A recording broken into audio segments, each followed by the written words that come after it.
baheula di dieu jeung di saantero Jawa Barat mah sok ngayakeun bubur suro. Bubur suro teh bubur tiis teu diuyahan. Emang nu manteg teu diuyahan kunaon? Ngeling-eling mengenang masa taruruna rombongan umat Kangjeng Nabi Nuh alaihi salam. Setelah angkleng-angklengan cek sakaol 150 poe, cek sakaol 40 poe, maka perbekalan di kapal teh hampir beak. Nantak dikumpulkeun ku Kangjeng Nabi Nuh, dihiji-hijikeun kacang tanah, kacang kedelai, perkacangan we. Perkacangan dikumpul-kumpulkeun berikut aya beas-beas etik cek Kangjeng Nabi Nuh urang pasak sesana bersyukur ka Gusti Allah salamet. Aju dibubur lantaran jelemana lobaan ai ieuna saeutik mun disangu bae moal kabagian. Mantak dibubur. Ingat kolot baheula lamun meuli kadu hiji atawa dua ai jelemana indung bapa anak iju. Lobaan moal kabagian dioblang. Minimal ngambeseungitna. Pisan kolot baheula. Jadi lain ngahaja-haja ngoblang lain.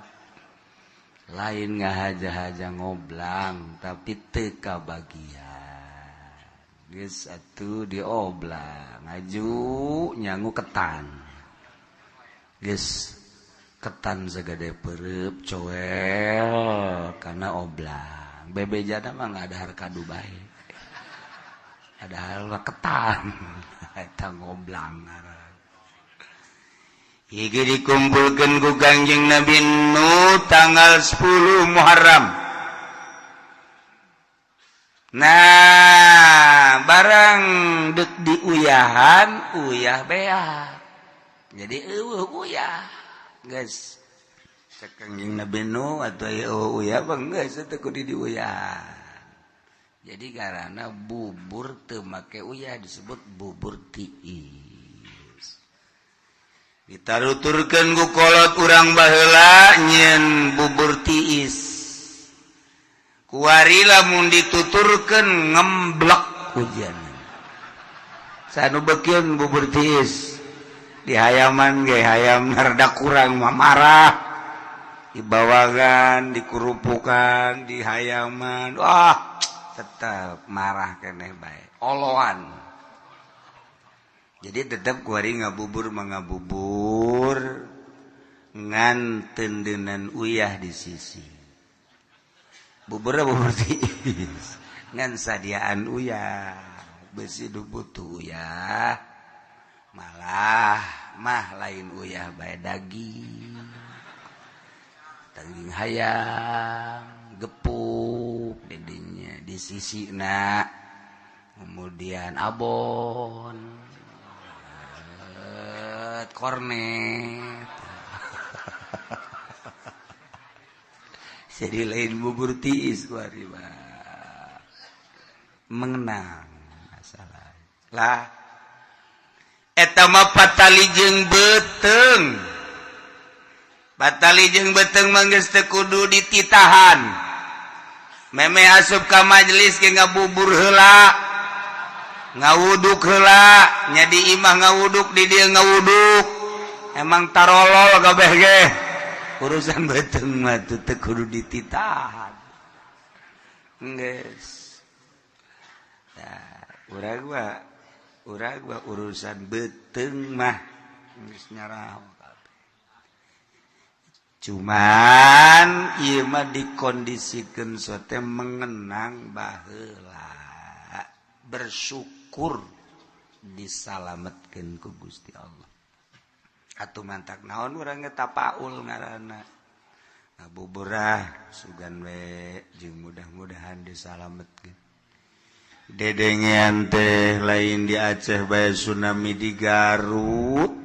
Sakitu daerah pagunungan wayah tsunami mas tsunami baik diberitakan manupaena 37 padahal mah ambalaya ratusan wayah tsunami mas tsunami baik ulah boga pikiran wah aing memual di dieu mah sakitu dek tsunami di mana kobo di dia deket ka laut. Jadi maka laut deket, ka Tanjung Pasir deket, kadu Bladi itu nu paranti ente meuleum lauk teh naon ngaranna? Tuh, sia nyaraho bae kan. Nu mantak nyaho kula di dieu meuleum lauk lantaran tukang laukna neangan alamat nu teu mayar ka kula. Aya barang di deuleu Haji Pedi sial. Meuleum lauk teu mayar. Aduh geger batung-tung nama gara-gara da eta aduh ai barang dahar teh boga duit ulah sok ngaja-aja meuli teri bae tuh di warung ulah sok aju meuli kakap merah nyantung nama salembur nyahoeun kabeh horeng barang ditaliti lain lauk bae nanaon ge tilok mayar nya mah tah nganu paling penting nama puasa. Kangjeng Nabi cak Kangjeng mun kula umur datang ka tahun hareup kula deuk puasa dina tanggal 9 jadi Tasu'a ngan haju Kangjeng teu aya umur ngan kungsi erek berarti seakan-akan perintah. Mantak wayahna kanu kolot be nu kolot anu geus moal datang ka taun hareup. Rasaan teh geus moal datang. Beusi teu datang deui. Da iyalah puasa 2 poe. Tasu'a jeung Asyura. Senin Tasu'a, Asyura. Bulan 10 Salasa Asyura. Magribna ngabubur terserah ente tah gitu sunah ya cek nu kolot teh aing mah geus kolot budak teu kuat aing mah puasa sia mumpung ngora aing mah geus kolot geus aing mah Allah ge nyahoeun ka aing mah teu kuateun sia bae nu ngora ayo geura paruasa nu kolot cek nu ngora aing mah panjang keneh umur heuy lalakonna panjang keneh taun hareup gaya keneh rarasaan mah kitu keneh taun berikutna etan rek ninggalkeun dunia tungtung nama nu kolot nyedekeun ka nu ngora nu ngora nyedekeun ka nu kolot eueuh nu puasa terjadilah tsunami urang mah kitu tah lamun urusan ibadah padahal pisorgaeun urang nyedekeun ka batur nu sok kadeuleu sok bae jajaran awal jajaran kadua jajaran awal eta teh gede jasa ganjaranna komo ti imam belah katuhu nomor 1 tangis terus ke belah kenca jajaran kedua dan selanjutnya eta mah geus kolot ge lamun dihareup aya nu ompong ronggang tah lainnya na gegeraan ayo sarajeng los ade ka sorga mah sia ieu mah ka neraka ge kajeun sarajeng kitu tah eta perwatakan urang heran eta masyaallah mun berkat mah Kadang-kadang aing nu ngabagina aing nu ngabagina aing kali ayo horeng teu dibagikeun tah urang kos karar itu jadi henteu urang tampil tiheula ulah suka manggakeun batu urusan sorga urang teh mernah-mernahkeun awak urang jang kepentingan urang di akhirat pernah-pernahkeun ku urang lamun urang berangkat ke masjid keur mernahkeun ka sorga berangkat ka mushola keur mernahkeun awak di ka sorgakeun ka pengajian mernahkeun awak di ka sorgakeun hayang tiheula ka sorgana di majlis hayang radapan deuri di luar hayang anggel ka sorgana handapeun tangkal Ambon ka sorga mah ka sorga angel ya pernah merahkeun diri urang teh pernah merahkeun diri kumaha urang hakikatna keur ngajembat teh kuari buru-buru menuju surga Allah geus lamun aya jelema keur aya di anu sok dipencetan teh kieu anu nyanyi naon kadang-kadang naon kara dinu hajat teh heran nyaho kabeh Masya Allah Masya Allah nu teu kudu dikayahokeun nyaho kabeh ja osok meureun tah eta lamun urang ngadaekeun organ tunggal berarti keur mernahkeun diri keur nyisian ka neraka nyisian tinggal ngagujubar doang kebote akan nyisian beta di sisi walungan nyisian ngaran sisi sawah kebal-kebal ka sawah kebal teh sisi nu bogana ge bisa nungtung da kapangi ku nu bogana mah ieu nyisian doang jak jana teh eta bahasa kolot baheula nyisian budak bari teh nyaho nyisian sisi sawah sawahna keur meujeunna reuneuh teh eta nyisian ngaranna di sisi galengan sret sebab naon gitu ngaranna limbung bagus bae nu bogana kebo dikategah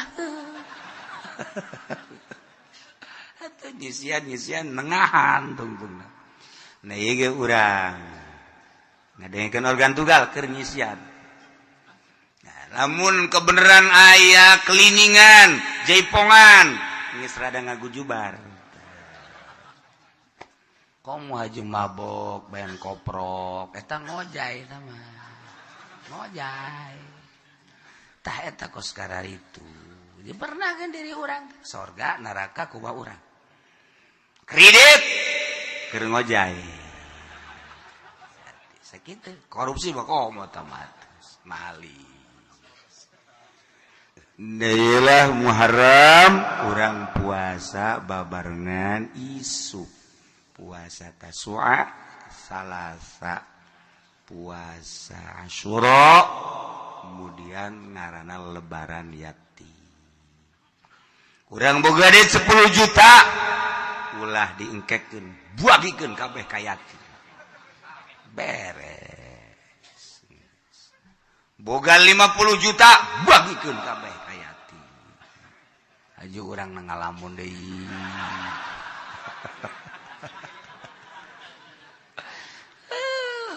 boga duit boro-boro 50 juta dikayatimkeun boga duit 100.000 bae mere yatim mangan 1.000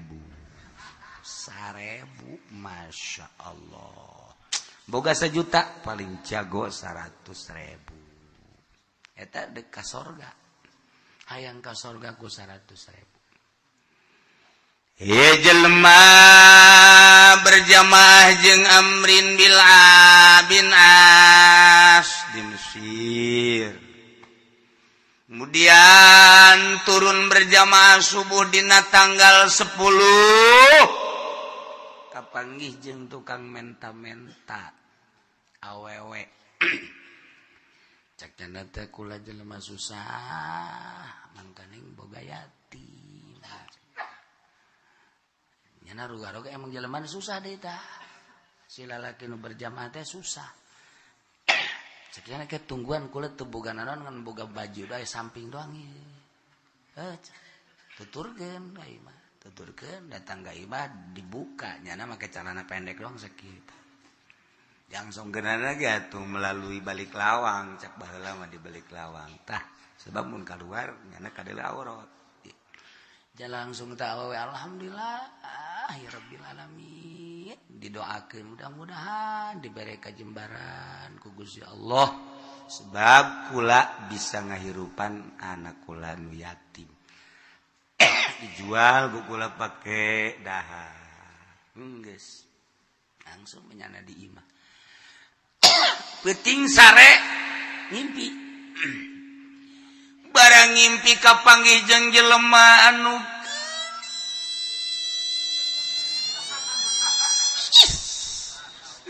hese tandingna irungna mancung bibirna beureuh matana bureuleuh bulu matana benting pipina ngadaun seureum gadona ndog sapoto ya Allah panu di imah ente mah ndog hijian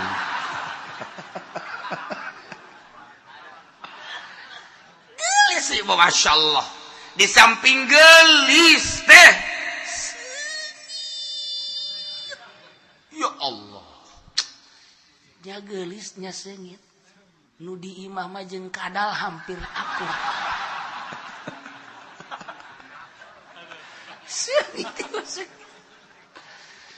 ya nu di imah mah urang ngadeukeutannya na jur ada lain deui ambeuna boga azam endek jadi henteu teh lah nyana nyamperkeun deui belu urang nah ieu mah seungit masyaallah hajunyana senyum dibere senyum ku urang Karawang bae sahektar beak eta ku urang Karawang bae hektaran beak mobil beak sawah beak geus beak sawah dipindahkeun ka Karawang geus teu boga nanaon tita balik make kolor doang balik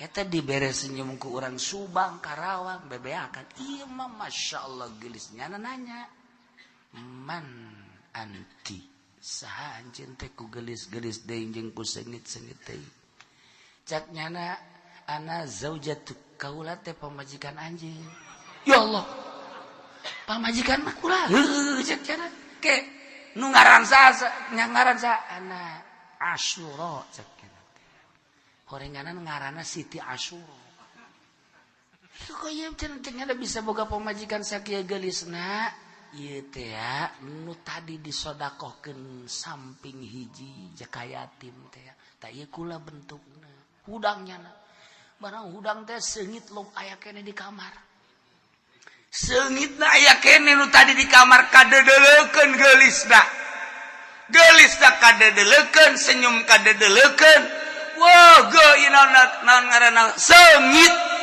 sakamar eta teh sakamar pinuh aya ke langsung aya ngadoa Gusti lamun bener eta pamajikan abdi ulah kaluar dipaehkeun Gusti abdi mah paehkeun bae eta kadedeulekeun rindu jasa abdi mah geus teu hayang deuleu awewe dunia barang geus deuleu eta nu di dunia bangonna teh masyaallah jeung negro masih bagusan negro iku geulis-geulis teuing Masya Allah, nyala langsung ngadoa, diijabah doana, kelepek we paeh. Paeh harita kena, senyum paeh lagi. Senyum. Rame atuh, maot. Di urusan. Sanggeusna di urusan, malam kahiji, malam kadua, malam katilu, aya lah. Wali Allah ngadoa hayang nyaho, ieu mendadak amat maot. Hayang nyaho nyana ngadoa ka Allah minta dipangbukakeun hijab. Waliullah sare ngimpi kapanggih jeung eta lalaki keur aya di pelamunan masyaallah. Serang pelamunan. Wong Jawa iku mah arep apa ke pelamunan. Weh. Pelaminan ge. Sudah mah mengkono.